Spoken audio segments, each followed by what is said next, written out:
Hello everyone, welcome back to my YouTube channel. This is the Barkha summary. तो मैं आ गई हूँ एक नई वीडियो के साथ। तो आज की वीडियो बहुत इंटरेस्टिंग और बहुत इम्पोर्टेंट होने वाली है आप सबके लिए, बिकॉज आज मैं दो स्टूडेंट्स लेके आई हूँ क्लास 12 पास कर चुके हैं from commerce and science stream.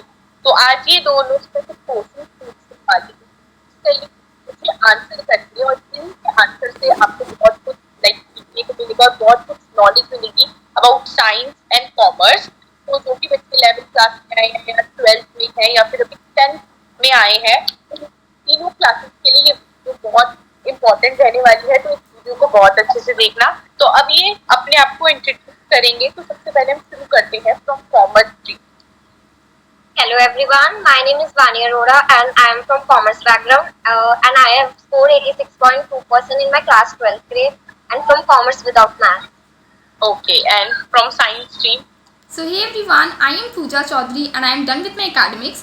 मेरे 12th में 86.6 परसेंटेजेस आए थे and I chose science with biology stream and surprisingly I am not a NEET student, I am doing UPSC.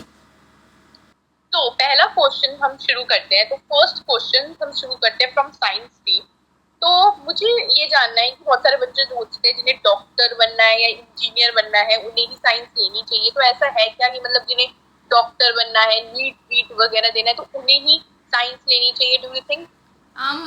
इस क्वेश्चन के लिए मतलब ज़्यादा दूर नहीं जाते हैं, मुझको ही देख लो कि मैं ना ही डॉक्टर है ना ही IIT या नीट कुछ भी नहीं है। आई एम बिल्कुल pretty sure about my career कि UPSC ही क्रैक करना है। तो ये एक मिथ है हमारी सोसाइटी में कि अगर आपने साइंस लिया है ऊपर से बायोलॉजी लिया है तो आपने नर्सिंग में ही जाना है या नीट दे के आपको डॉक्टर ही बनना है। You can do anything, but यही बात है कि आपको उसमें इंटरेस्ट होना चाहिए। सबसे मेन चीज़ सिर्फ इंटरेस्ट है, whether it is science commerce humanities anything, interest होना चाहिए तभी आप कुछ भी कर लोगे। सिर्फ साइंस और स्ट्रीम की वजह से कुछ नहीं होता है ऐसा।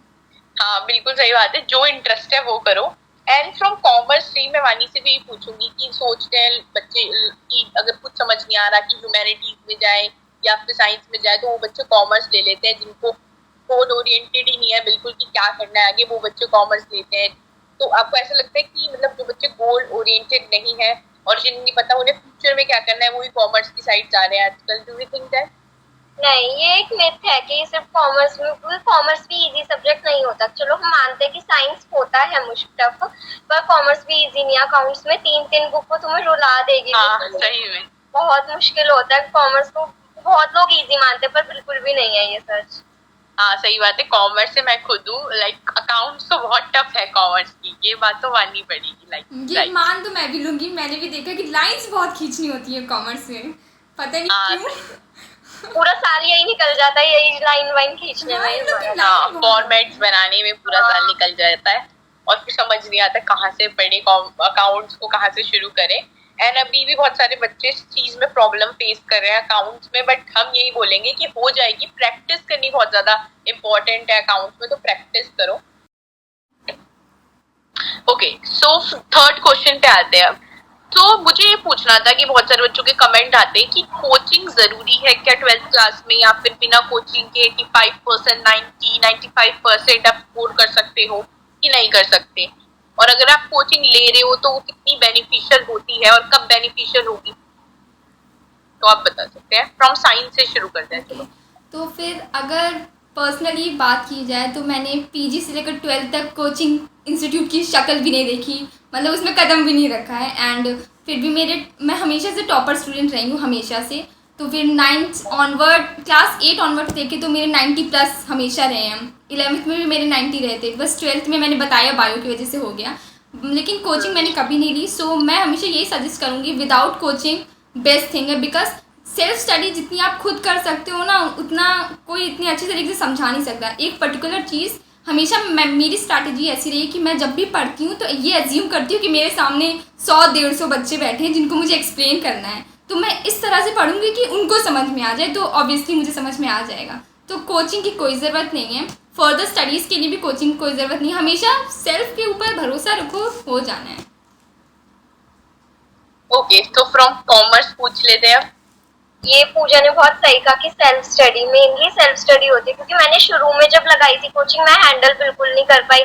स्कूल से कोचिंग में थकी आ रही आती थी, फिर बिल्कुल नहीं हो पाता, फिर मैंने छोड़ दी कोचिंग। उसके बाद अगर आप सेल्फ स्टडी कॉमर्स में, या कि आप अकाउंट्स के रोज क्वेश्चन लगा सकते हो, रोज ये मेहनत कर सकते हो, इको बीएसटी सारी चीज हैंडल करके कर सकते हो, तो सेल्फ स्टडी बेस्ट है। आप सेल्फ स्टडी ही करो, कोचिंग की फिर कुछ जरूरत नहीं है। हाँ, और कहीं ना कहीं मैंने देखा है कि आप कितनी भी कोचिंग पढ़ लो, अगर आप खुद पढ़ाई नहीं कर रहे हो तो फिर वो बेनिफिशियल है ही नहीं। कोचिंग मुझे लगता है सिर्फ डाउट अगर आपको कोई आ रहा है तो वो क्लियर करते हैं हम कोचिंग वाले। पता है मेरे एक सर थे, मतलब फिजिक्स पढ़ाते थे, वो कहते थे कि बच्चे स्कूल से निकलने के बाद दुकानों में जाते हैं, और इतनी दुकानों में जाते हैं लेकिन फिर भी कुछ नहीं हो पाता है। दुकानों in the sense coaching institute में होते हैं, इधर तो दुकानों में जाते हो, Oh my फिर भी God. मिल नहीं पाता है सामान। तो सेल्फ बट स्टडी मैंने देखा है कई कई कोचिंग्स बहुत बेनिफिशियल भी होती है। जैसे मैंने जिनसे 12th क्लास में कोचिंग पढ़ी थी, मुझे लगा है कि मैंने उनसे जो अकाउंट को पढ़ा था, उन्होंने मुझे लास्ट में एंड में हेल्प ही करा।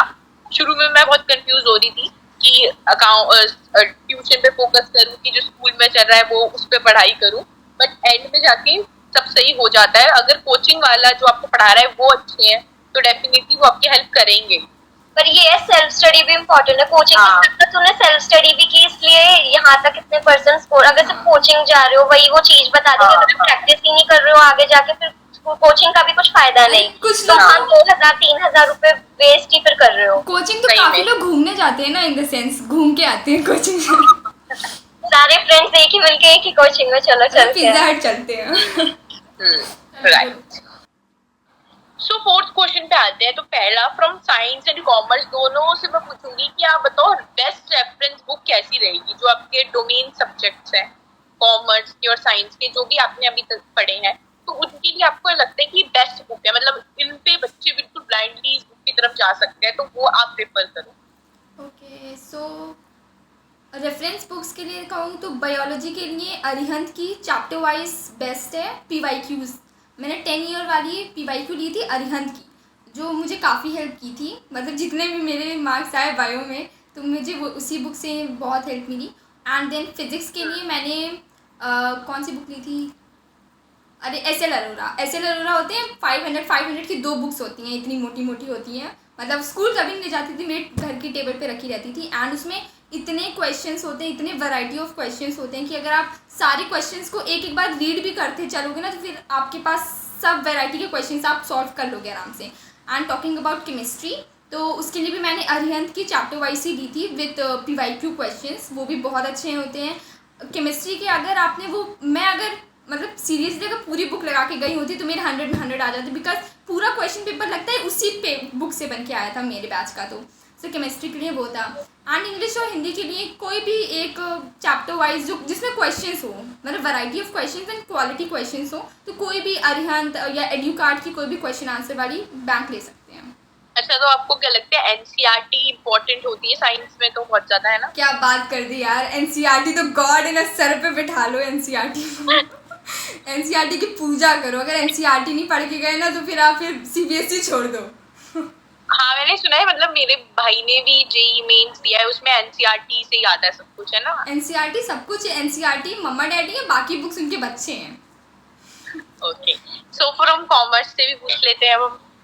मैं ऐसी कोई रेफरेंस बुक नहीं, जो क्लास 12 में मैं स्कूल में लगी हुई थी, मैं तो वही फॉलो की थी। अकाउंट्स के लिए हमने TS ग्रेवाल की थी, इको के लिए वही TR जेनी की थी मैंने, और BST के लिए मेनली मैंने पूनम गांधी पे किया था। पर प्री बोर्ड के बाद थोड़ा मैंने NCERT की थोड़ी बहुत लाइंस पढ़ी थी, पर ज्यादा कुछ NCERT पे मैं भरोसे नहीं थी। पूनम गांधी मेरी मेन थी। फिजिकल में मेरी मैथ्स नहीं थी, तो फिजिकल में सरस्वती पब्लिकेशन की हमारी लगी हुई थी, तो मैंने वही हाँ। फॉलो। सो वानी, मुझे आपसे एक क्वेश्चन पूछना है कि बहुत सारे बच्चे मुझसे पूछते हैं कि अकाउंट के लिए के गोयल यूज करें या फिर TS ग्रेवाल यूज करें, कौन सी बेटर है आपके में? ये दोनों अपनी अपनी जगह सही है। जोन सी आपके स्कूल में लगी हुई है आप वो फॉलो कर सकते हो। हमारे स्कूल में ये TS ग्रेवाल लगी हुई थी, तो हमने उसको ही फॉलो किया था। दोनों में एम्पल अमाउंट ऑफ क्वेश्चन है, अच्छे क्वेश्चन है दोनों में। तो स्टार्ट करते हैं हमारे 5th क्वेश्चन से कि मुझे ये जानना है कि प्री बोर्ड में या यूनिट टेस्ट में हमारे बोर्ड के कंपैरिजन में ज्यादातर बच्चों को बहुत कम मार्क्स आ जाते हैं। लाइक कोई बच्चे फेल भी हो जाते हैं, बट बहुत सारे ऐसे बच्चे होते हैं जो पढ़ाई में वैसे अच्छे होते हैं, बट उनके प्री बोर्ड में, यूनिट टेस्ट में कम मार्क्स आते हैं एंड फिर उसको बहुत डिमोटिवेट हो जाता है। तो आपको ऐसा लगता है कि अगर आपकी इन एग्जाम्स में कम मार्क्स आ रहे हैं तो उसका हमारे बोर्ड में भी कम मार्क्स आएंगे, और अगर इन एग्जाम्स में आपके कम मार्क्स आ रहे हैं तो आपको क्या करना चाहिए, किस तरीके से इसको हैंडल करना चाहिए, स्ट्रेस देना चाहिए कि नहीं। तो शुरू करते हैं from science team. Okay, so pre boards और पूजा तो पूरे साल वर्सेस में रहा था। लाइक मतलब प्री बोर्ड्स कुछ ठीक ठीक नहीं हो रहा था। मेरे केमिस्ट्री के न्यू सर आए थे, तो उनको तो मेरे प्री बोर्ड्स के रिजल्ट्स को देख के लग रहा था कि मैं क्लास की सबसे सबसे बेकार स्टूडेंट हूँ। तो उनको यही फीलिंग आ रही थी कि प्री बोर्ड्स देख करके। तो और बाकी टीचर्स जो मुझे जानते थे कहते थे कि प्री बोर्ड्स में क्यों नहीं मार्क्स आ रहे हैं, क्या हो रहा है, तुम्हें क्यों नहीं करना है। तो मतलब मेरा वही था कि मैं सोचती थी कि मैं कर लूँगी। मतलब कभी भी ओवर कॉन्फिडेंस पे नहीं जाना है कि हाँ हमसे तो हो जाएगा, लास्ट के 2 महीने में देखेंगे, कर लेंगे। मेरा यही है कि जब प्री बोर्ड्स को भी ऐसे लो कि आप बोर्ड्स दे रहे हो, अगर आप प्री बोर्ड्स को बोर्ड्स की नज़रों से देखोगे तो ही आपके बोर्ड्स में मतलब न्यूज़पेपर वाला आपकी परसेंटेज आ पाएगी। एंड प्री बोर्ड्स में मार्क्स नहीं आ रहे हैं तो उसके लिए डीमोटिवेशन फील बिल्कुल नहीं करना है। मैंने बिल्कुल नहीं किया। मैं हमेशा यही कहती थी कि प्री बोर्ड ही तो है, बोर्ड्स में देख लेंगे। लाइक अगर आप इसी मूड में रहोगे तो फिर आपका पूरा साल अच्छे से जाएगा। एंड जब प्री बोर्ड का रिजल्ट मिले तो बस एक बार देख लो, फिर उसका एयरप्लेन बना के उड़ा दो बस। फिर बाकी अपनी बुक्स निकाल लो एंड बुक्स पे ही ध्यान दो, तो फिर बोर्ड्स हो जाता है। पता ना, प्री बोर्ड्स और बोर्ड्स में डिफरेंस भी बहुत होता है। प्री बोर्ड्स में टीचर्स जानबूझ के छाट छाट के सबसे गंदे क्वेश्चंस देते हैं कि आप लोग डर जाओ। चेकिंग करती है बहुत ज्यादा। टीचर्स का यही होता है, सबसे गंदे गंदे क्वेश्चंस देंगे। तो प्री बोर्ड्स मत डरो, बस यही सोचो क्वेश्चन हमको हमारे लिए है ही नहीं, एंड ध्यान दो बोर्ड्स पे।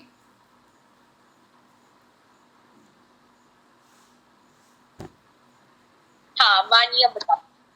ये बहुत ज्यादा सही बोला है इसने कि जब प्री बोर्ड में ऐसे क्वेश्चंस होंगे, मतलब बहुत छांट छांट के तो क्वेश्चंस होते हैं कि बहुत सबसे टफ यही प्री बोर्ड ही बने जाते हैं। कि प्री बोर्ड्स में मेरे हर सब्जेक्ट में बहुत ही वैसे ही मार्क्स आए थे। इंग्लिश को छोड़ के मेरे सब में, अकाउंट्स में 50 आ रहे हैं, इको में भी बेकार, बीएसटी में भी बेकार, मेरे फिजिकल तक में भी बेकार आ रहे थे। तो लगा था कि नहीं होगा, पर फिर प्री बोर्ड के बाद लग के मेहनत की थी तो थोड़ा बहुत हो चुका था। पर अभी भी लगता है कि थोड़ी और हो जाती, थोड़ा सा और हो जाता तो 90 आराम से हो सकता था। पर प्री बोर्ड से के मार्क्स से कभी भी डिससेटिस्फाइड मत हो कि नहीं हो पाएगा, इतने कम कैसे आ जाए। टीचर्स तो बहुत कहेंगे कि ये क्या हुआ, ये कैसे नहीं हुआ, ये करना चाहिए था तुम्हें। पर कभी भी डिमोटिवेट मत होना।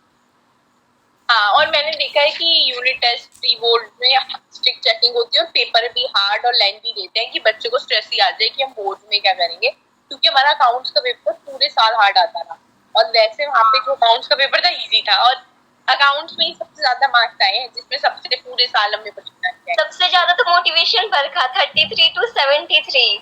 वो तो बहुत हमारे में तो केमिस्ट्री में बच्चे फेल हो रहे थे, बट फाइनल रिजल्ट में 99 मार्क्स लेके आए हैं सब लोग।